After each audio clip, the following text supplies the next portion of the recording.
Welcome to Our College of Voices. I'm your host, Kara Monroe. Back in episode 60, we featured the first of our interviews with one of your fellow faculty and staff, Sherry Moore from the Indianapolis campus. If you have not listened to that episode, I'd encourage you to go back and learn a little bit more about Sherry, who happens to be my birthday buddy. We are continuing that series of episodes today here in episode 70 with an interview with another one of our distinguished faculty, and that is Tom Sobat from the Columbus campus. Tom and I had a great conversation to learn more about his Ivy Tech story and some of the things that brought him to Ivy Tech. You may hear us reference Yoda, the way that is Tom's dog, who was making himself known on screen. Tom and I recorded this by Zoom so we could see each other. We've tried to cut most of that out, but you may still hear a reference to Yoda. So if you see Tom, you should definitely ask him about Yoda at some point. Hope you enjoy our conversation, and we'll see you at the end of the episode. Thanks. So, Tom, tell me your Ivy Tech story. I was a doctoral candidate at Ball State University, finishing up my degree, teaching some courses, and I was teaching aquatic entomology and some majors biology courses there, and a course in distant areas biology with my major advisor. And there was a fellow student, Suzanne Gould, who was the program chair at the time at Muncie campus. Mm-hmm. And she was trying to get some coursework in over the summer, needed somebody to teach her advanced human physiology class, and asked me to come to Ivy Tech in Muncie.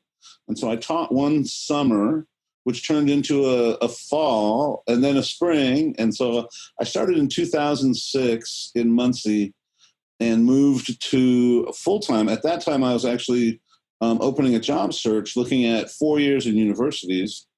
And with my experience at Ivy Tech, I included Ivy Tech campuses in. I interviewed in Valparaiso, Richmond, Terre Haute, Bloomington, Evansville, and finally settled on Columbus over even some offers from 4 years. And so for me, there was this overwhelming fulfillment that I got when I was working with the Ivy Tech students.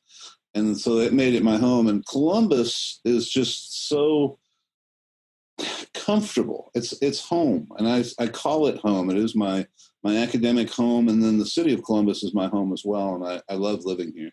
But Columbus was very attractive. My interview didn't even feel like an interview. It just felt like a conversation. And I sat in, I can remember getting a tour, and they said, well, if you get this position, this would be your office. And I sat down in the chair and I got goosebumps. And I've been in that chair, same office this is my 12th year now. You've had the same office at Ivy Tech for 12 years? I have, and it's something that I'm very proud of. I hope to retire from that office, but I'm not going to retire before we get a new building. So I don't think that will happen. No. I mean, if there was a good reason to change offices, that's a great reason to change offices, is the beautiful new building you'll have. Oh, yeah. I agree. Yeah. I don't know of anybody else who's had the same office their entire time at Ivy Tech. So that's a pretty good honor. Yeah. Well, I do have some things in my favor. So right now I have a cockroach colony that actually I'm raising in. I teach biology and I use them as a teaching tool, but I have hissing cockroaches. There's some great adaptations with hissing cockroaches. And I'm also starting a beetle colony as well. And so people don't even want to go into my office. So it's kind of nice. They'd have to spray it before anybody else could get over. But it is my little space, my home, and I really enjoy spending time there. So it's very nice. That's fantastic.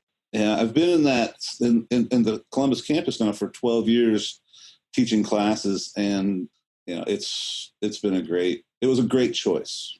Good. And you are at home today, your literal home. I am. And somebody just joined us. Who joined us in Yoda?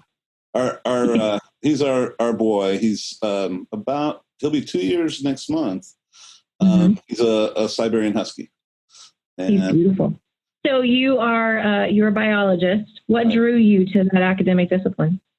I was thinking, I saw these questions and I was thinking that through this, and I thought it's kind of funny, but it was two Frenchmen. And so I have to explain. It's not the start of a joke. I need to explain. My grandfather he was living in Germany, but he was originally a Frenchman, and he would come and visit. My parents came here from Europe in 1957. I'm first generation American, and my grandmother and grandfather would come from Germany and visit every year, and they would stay for months. And my grandpa, they were retired my whole life, and as long as they were around. And my grandpa would go for a walk every day, and I would tag along with him whenever I could. And when I did, I got a lesson. I got a lesson in nature and in harmony, peace and harmony with nature and that sort of a thing. And so I grew up with that. And he was very big into watching birds. I can remember talking about, we'd go to a lake and we would sit at the shore and we would talk about things going on in the lake and around the lake. And he made me very aware of my surroundings nature-wise. And then I had a deep love, and most people don't remember these things, but you can get them on YouTube, the Jacques Cousteau series of every year. We only had 3 channels in Chicago on TV. Every year there would be these periodical 1-hour specials of Jacques Cousteau diving in the ocean and doing research and that sort of thing on the Calypso. And I just fell in love with the idea of oceanography. When I went to college, I was pre-med, and I met a professor. He was my biology professor, and he introduced me to this world of ecology and aquatic ecology and fresh water. And so with the idea of this fresh water, I started getting interested in the field of limnology. Limnology is the analog to oceanography, but it's freshwater. So we study the same principles of freshwater systems, lakes and streams and that sort of a thing, ponds, bogs, all those freshwater systems. And so I spent most of my undergrad studying human anatomy and physiology and aquatic ecology on the other side. There's that, don't put all your eggs in one basket. And my professor was very big on that one. And so I had my biology track and I had my pre-med track. And then when I was applying to med schools and graduate schools, med schools were telling me, when this is all over, you're going to be $200,000 in debt. You're going to be $150,000 in debt. And my graduate schools were saying, you can come and learn here, and we'll pay you X amount of dollars. And it was $6,000, $9,000, as high as $15,000, depending upon the city. And we're talking 1987 at the time when I was applying to graduate school. So that was good money. And rather than going into debt, I went to graduate school. And so it was a great experience for me. And I just kept going down that world and ended up with Arizona Game and Fish, National Park Service, and then the Bureau of Water Quality. I spent 9 years at the Bureau of Water Quality. When I was with the Park Service, I was at the Grand Canyon for a little bit, and then I went to the Great Lakes Parks. And from there, I would work the Great Lakes Parks, and I would work Mammoth Cave. We got to go to Mammoth Cave. We got to go to Yosemite. We got to go to Korea National Monument as research teams. And so we would move around to these different parks. You were hired for your specialty, and your specialty went where they needed it. And it was very exciting at the time. Yeah. And then as I kept going, I ended up at Ball State. Well, I was at the Bureau of Water Quality, which is housed in Muncie, Indiana. And I ended up spending a lot of time with some people from Ball State, and they enticed me into a master's program and then a doctoral program there. And so I completed my doctorate there, and we're back to the circles complete. I found Ivy Tech at that point. So Tom, what drives your passion? What gets you excited every day? It's interesting. And I saw this question a couple weeks ago when I got your questions, and, it comes back, it circles back to our students. And I get up, I would say, every day this last week, I got up with a smile on my face early in the morning, did my morning exercise, and was off to school and got there. And I just smile all day at work. I love being there. I love interacting with my students. I love interacting with my colleagues. It's a wonderful thing to be a part of. Ivy Tech is something, to me, Ivy Tech is something that is bigger than myself. I'm a part of something bigger than myself. And that's what drives me. I get to do something where I'm in a great team and I get to move through the day and help people. So it's interesting from the faculty perspective. We have our students, and it's not just explaining the material. There's this perspective of having to teach them how to think about the material, how to use the material. And then we have to teach them how to be successful as college students. We have to give them strategies, tell them that there are such things as strategies to learning. I don't think most of our students understand that when they come into the college environment. And so I'm teaching strategy and those sorts of things. And I see their eyes just get big when they start to figure these things out and see that they can be successful and that they are, something that's very important. That is part of my everyday drive. So. That's fantastic. So you're at the Columbus campus, been in the same office for 12 years. I have. But what makes your campus special? Most people would not like this at all, but I really have become comfortable with and I actually enjoy the change. There's constant change at Columbus, and we're not afraid to take on those challenges. And with the 8-week thing is a great example. Everybody was afraid of this 8-week course thing, and we went into the deep end of the pool, started out. 70% of our classes, and then jumped to 80%. So we're now at, I think 80% of our classes are running at 8-week courses. And most people, when we start talking, college-wide, the faculty are somewhat intimidated and they're concerned about having enough time. And it's not the amount of time, it's the process that we go through. And so we learn to adjust that process. And those are the things that I really enjoy. And then two things, in Columbus, we've had Stephen Combs since 2012, and we had this initial, he was our vice chancellor initially, and it was a big boom with research at our campus. And so we got involved with the Lewis Stokes Alliance for Minority Participation, LSAMP, and we started doing research with minority students. And then I made a comment that, hey, here's the statistics. We were writing a grant, and there was a statistic that said a student has an 80% greater chance of earning a master's degree if they have a research experience within their first 2 years of college. And Stephen supported research for undergrad students, not just at the minority level with LSAMP money, but we found money through Therese Copeland, our foundations, and then Stephen made some monies available to the department. At that time, I was a program chair, soon to be department chair over sciences. And so we got to start the undergraduate research program. We had a research assistant, and at one point there were 3 students working in the lab and doing research, that they would develop their own hypotheses, do the research, carry out the research in the field, present their findings at the Indiana Academy of Science. They're now members of Academy of Science. We have students that have gone through the program that are now in graduate school in biology, that are moving on to. So one of my students just graduated last year and went to IUPUC. He just texted me and told me that he had a research assistantship at IUPUC, that they hired him on to do research there.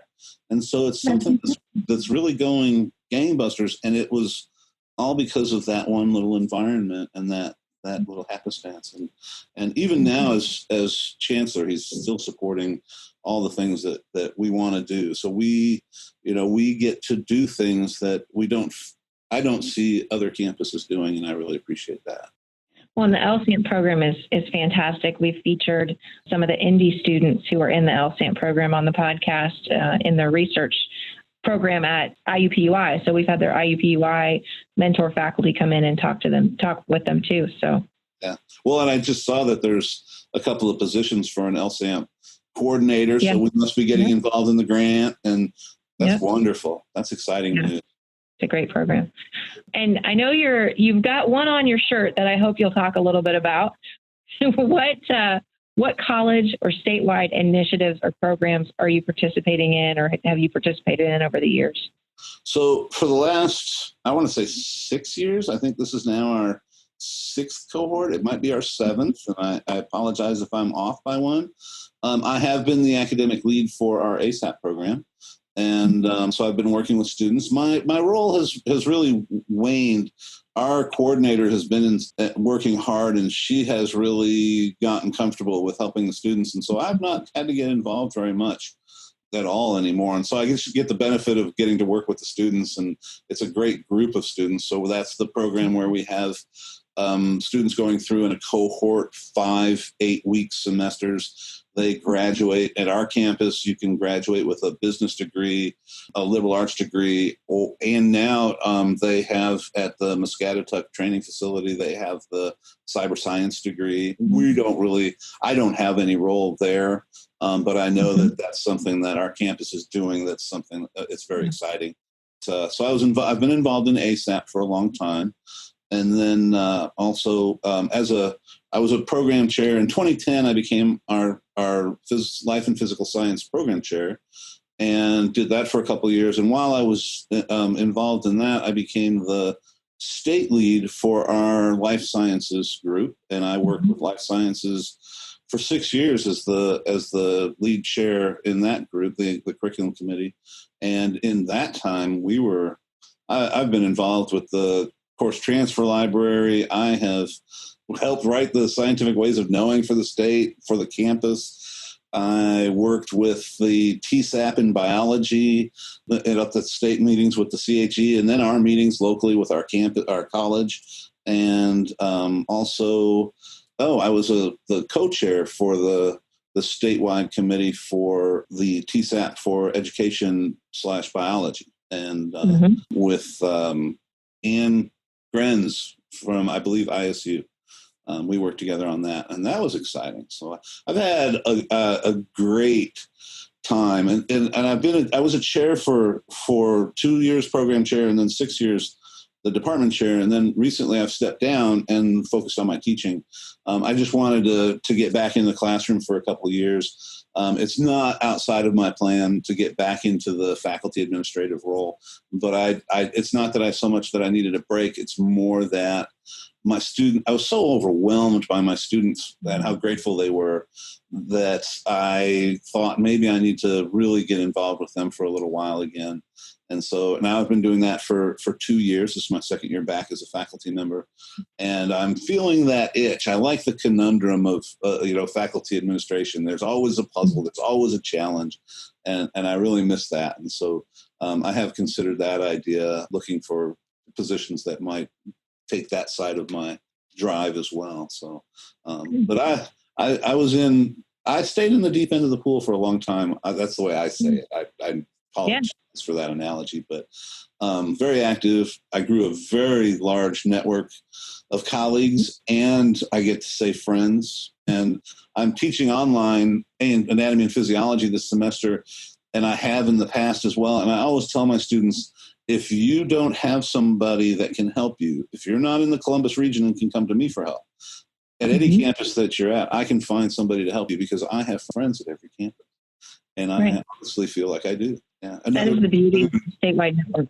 Another big boon for the whole working at Ivy Tech, that being part of something bigger than yourself. So. That's right. So what are you trying in your classroom this year that's got you really excited? We have the 8-week thing going on in Columbus, and as do other campuses. And I know that all campuses are diving in and they're getting busy with that. But we're figuring some things out. And so in my classes, I'm trying to figure out, I used to have great success. I would start my semester in a 16-week semester course of anatomy and physiology or advanced human physiology. I would start my course with 24 students, 23 students. I would end my course with 22, 23 students. We always might lose one or two to, life happens. And, we want them back when they get done. But sometimes they're not, they can't commit. Their priorities are elsewhere. And we understand that. But that's generally where my attrition comes in, and it's very low. And I had great success. Most of my students were earning the grades that they desired. And with the 16-week model, I had it figured out, and I would do certain things during certain parts of the semester to move them along. And when they were ready, then we'd start talking about this type of study method, or we'd talk about this part of it. 8 weeks cut me so short. I couldn't do it. I had to start applying it directly into their studies. And so I have my students come to class prepared because they have homework assignments right before that we start talking about that lecture. When they come in, they've already read the book. They've done their homework assignments. They're ready to go. We talk about commitment the first day of class. I have a couple of videos that I've been showing my students so that don't have anything to do with anatomy and physiology. They have something to do with life, and they have something to do with getting through difficult times easier. And so I always show the Amy Cuddy TED Talks. It's the body language talk where she talks about power posing, and she talks about faking it to make it, faking it to become. Never seen it. You got to see it. It's a great video, and I show them that. And my students this semester have been, power pose. We got an exam, and they all stand in their power pose. They take on that 2 minutes, and they get going. And so that's a fun one. I found a video that Arnold Schwarzenegger, 12 minutes, and it talks about his philosophies for success and things like having a vision, making goals, working your butt off, no plan B. You don't need a plan B. You're going to work so hard that you're going to become what you want to become. And it's really kind of nice because it ends with giving back. Don't believe the naysayers. You want to be that, you be it. You go. And then at the very end, he makes this comment about when you have it, you have to give back. And it's a great video for them to see, and they get really excited about that. So I'm trying to bolster my students. I feel like all too often I talk to students and they, I had one student one year that was in my office all the time, and she was very self-deprecating, and I thought it was part of her humor. But in actuality, she was beating herself up mentally. And I looked at her and I said, at one point in your life, somebody told you were stupid and you believed them.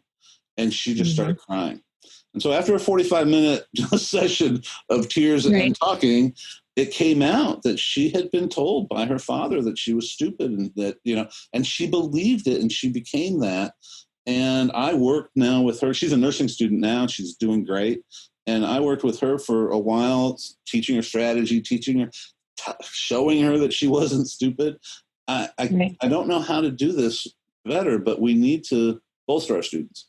I think that we should all be challenged, all faculty, we should all be challenged to have our students feeling better about themselves every time they leave your classroom.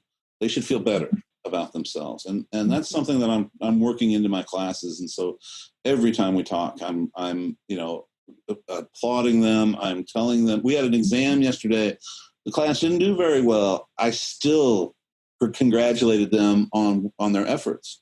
And, you got to keep trying and don't let it get you down, and let's move forward. There's a lot of material here, and it's not about them. It's everybody. We have a shortage of nurses. If anatomy and physiology was easy, we wouldn't have a shortage of nurses.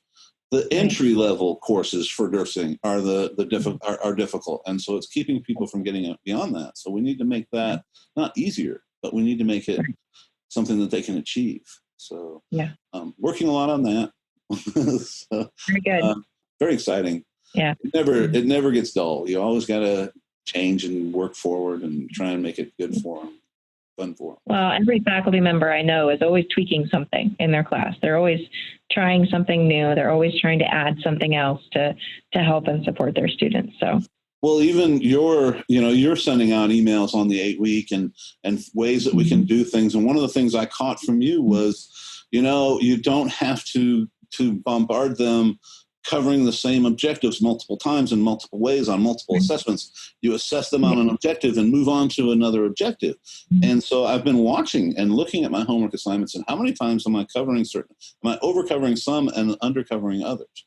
And so I've started to watch those things. And so we have so many great avenues for advice, from our administration at all the levels. So it's, and we can learn from one another. 100%. Anything you would like to see Ivy Tech get better at?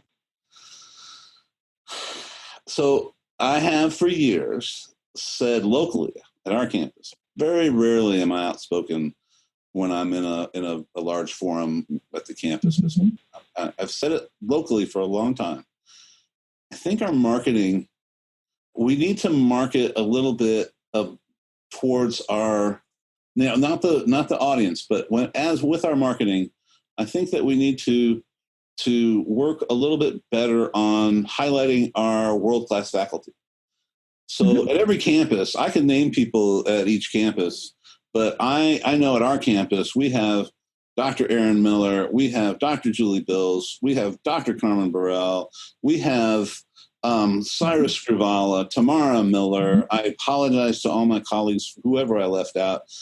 These are world-class faculty. They don't have to teach at Ivy Tech. They want to teach at Ivy Tech. And we don't tell the state that. We don't tell the world that. We should be telling that story to people. And I think it should be part of our marketing. It's not a cheap education. It's a great education. And we need to turn that around in our favor and highlight some of our faculty and some of the things that they're doing. I think that would be the one thing in all the areas. That would be the one thing I would try and do, and compare. I don't want to compare and contrast, but do what other campuses are doing. You don't see IU talking about particulars for an audience. They highlight their faculty. They are highlighting their programs, and I think we need to. We do well with our programs. I will say that. We do well with marketing our programs.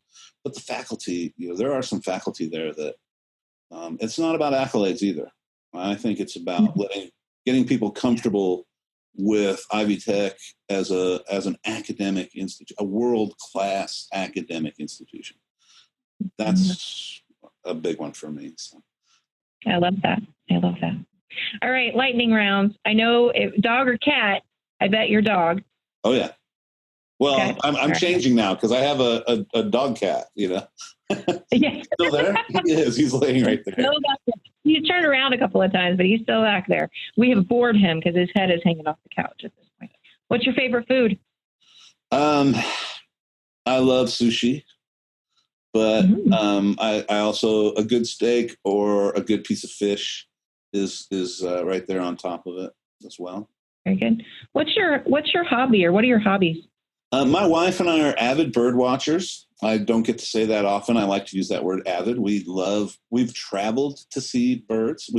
Last May, we went to northern Michigan, central Michigan, above Saginaw, Harrisville on the Lake Huron side. We camped on Lake Huron, and we searched for 4 days to find a Kirtland's warbler.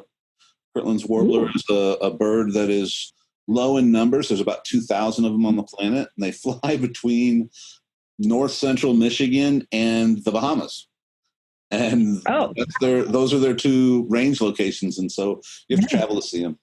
I'm actually sitting, I think my count is, I need about 4 birds in the continental United States. And I've seen all the bird species in the continental United States. Gosh, that's incredible. Yeah, we have trips planned for 2 of them. And so I want to see the elegant trogon. And that's down by Silver City, New Mexico, Tucson, down in the Chiricahua Mountains, south of the Chiricahua Mountains in that area. And then the Lazaloo bunting, which is up in Montana. You find it on the mountainside in Helena. I believe it's Helena, Montana. And that's its location. Cool. Yeah. Other than that, everything outdoors. I bought a Jeep recently, a Wrangler. And so we've got it set for overlanding, and we've been camping out of our Jeep and that sort of a thing. But we kayak, we canoe, we bicycle. So. Awesome. Very good. Best book you've read, or the most recent book you've read? The best book I've ever read, Song of the Dodo by David Quammen. It talks about biodiversity. And right now I'm on an Eastern philosophy kick, and I'm reading the Tao Te Ching by Lao Tzu. So it's about, 4,000 they don't know for sure, between 3,000 and 4,000 years old. But I'm reading a very good translation of it. Very good. Your favorite television show? These favorite, I'm 57 years old. It's hard for me to say a favorite television show. I've had people go really retro on this answer, so it's completely okay. What do you want to watch? Yeah, I'm a scientist, and so Big Bang Theory is one of my favorites. Right now, my wife and I, because I got into this Eastern philosophy kick, my wife and I are on Hulu. We're watching the old Kung Fu series from the 1970s. And she has never seen it before, and she's actually enjoying it. So it's kind of interesting. Yeah, David Carradine. Awesome. I think I know your answer to the next one, but Star Wars or Star Trek? Star Trek. Really? With a dog named Yoda? Yeah, well, I that's a tough one, but we are right now in Columbus. One of the things you asked me, what are the great things about Columbus? We're actually trying to start a chapter of Starfleet for Columbus and Starfleet International. And so Neil Badigeon, the director of our student life, and myself are going to Starfleet Academy. We're going to officer training school so that we can run our chapter.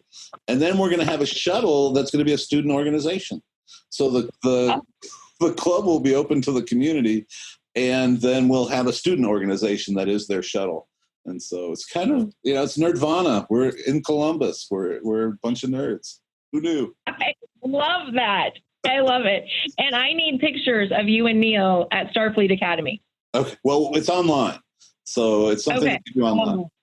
But when we go to our first event, we've been talking T-shirts. So yeah, so when we go to our first event, we'll get some pictures. Okay. Very good. Very good. Favorite song, album, or artist? Yeah. Again, it's been a long road. So, I have to say I'm a big fan of Led Zeppelin, the Rolling Stones, the Who, that era music. But if you get on my phone and my iPod, I just downloaded the what is it? Havana Na Na Na. That's the pop song that's out. I just put that on my iPhone, and so I like all music, from classical to everywhere. But if I had to pick something, it would be Led Zeppelin, Rolling Stones, that type. Very good. Favorite podcast besides Our College Your Voices, of course? Yeah, Ivy Tech is number one, of course. But then I do the Apple Cast, the Evolution 101. I do Stupid Questions for Scientists. I love that one. And then I have to give a shout out to our local Burroughs Applesauce. It's a couple of guys, and they're just talking, and it's a good humorous. It's just banter, but it makes me laugh, and so I do enjoy. So Burroughs Applesauce. If you haven't heard it, just listen for a day. And finally, your best classroom tip or trick? So I will say the best thing, and somebody taught me this. My mother-in-law was a elementary teacher for 30 years, and my father-in-law for 30 years, he actually taught at the deaf school in Indianapolis, and he was a historian and taught there. But her number one thing, you never count. When you're wanting your students' attention, you don't count, because that gives them time to continue doing what they're doing. And my major I started thinking about that. My major professor in the laboratory, when he wanted his students' attention, he wouldn't count. There was nothing like that going on. But he would say, everybody look at me so I know you're listening. And that's how I get my students' attention. When my students are off talking about this, doing that, and I want them all to know this is what we need to make sure we understand this. I always say in lab, look at me so that I know you're listening. And, don't look at me and pretend like you're listening. Listen. Right. It's a big one for us, is to get them to actually hear what we're saying, I guess is the way to say it. But there's so many little tips and tricks for our students and in our classrooms. And but I think the big one, and everybody is concerned about their students reading before they come to class. Proof of reading homework assignments are the best thing I've ever done. I have my students do homework that's around the book. With in A&P, we have the McGraw-Hill Connect, and I use their Smart Book, and I have them do Smart Book before they come. So it forces them to go through the chapter. They've at least looked at the figures. They've tried to answer some questions, and it's due 1 hour before they come to class. I used to make it due right at class time, but then they would show up 15 minutes late. So I made it 1 hour before they come to class. And most of us are procrastinators. And so if they're procrastinating, they still have an hour to get to class. So, right. That's the big one. Proof of reading. That is good strategy. I love it. Tom, anything else you want to make sure folks hear or know about you? Not about me, but I can't sell Ivy Tech enough. It's been a great time, the last 12 years. I hope my next 12 are just as fun and as exciting and as rewarding. Our students, if people are thinking about becoming faculty at Ivy Tech, it's incredibly fulfilling. And for our students, if you're thinking about taking classes at Ivy Tech and you're not right now, it's just take one and find out. And one class and you're hooked. I think that's the way it's going to be. So, yeah. Absolutely. Tom, thank you so much. And it looks like Yoda might be awake. Hi there, Yoda. I appreciate you spending some time with me today, and thank you so much for doing this. Oh, thank you so much for asking. It was a pleasure. Thank you for joining this episode of Our College, Your Voices. As you know, we end every episode with a call to action. And I would just encourage you, first of all, to reach out to Tom if you heard something in this episode that you liked and would like to learn more about him. But also, if there is someone that you know that you think we should profile here on Our College, Your Voices, drop us an email or a Twitter or a phone call or anything like that. I'll give you all of that information here in just a second. We would love to learn more about your Ivy Tech story. So thanks again for joining this episode. And I really want to thank Tom. It was a great conversation. We've known each other for a long time, but it was great to get to know a little bit more about him. I'm your host, Kara Monroe. You can connect with me on Twitter at KNM Tweets. You can reach us by email at ourcollegeyourvoices@ivytech.edu. Leave us a voicemail at 317-572-5049. Again, that number is 317-572-5049. Don't forget, if you're an Ivy Tech faculty or staff member, you can join our Microsoft Teams listener community. Just log into Microsoft Teams, click on Teams, and go down to the bottom and select Join a Team, and you should see that right there. Our website is ivytech.edu/podcast. Production assistance for this and every episode provided by Becky Campbell, Sarah Ferguson, and the Ivy Tech Community College marketing team, and our podcast concept is by Matthew Pittman. Theme music and post-production services for this episode provided by Jen Edds at the Brassy Broadcasting Company. We will see you next time on Our College, Your Voices.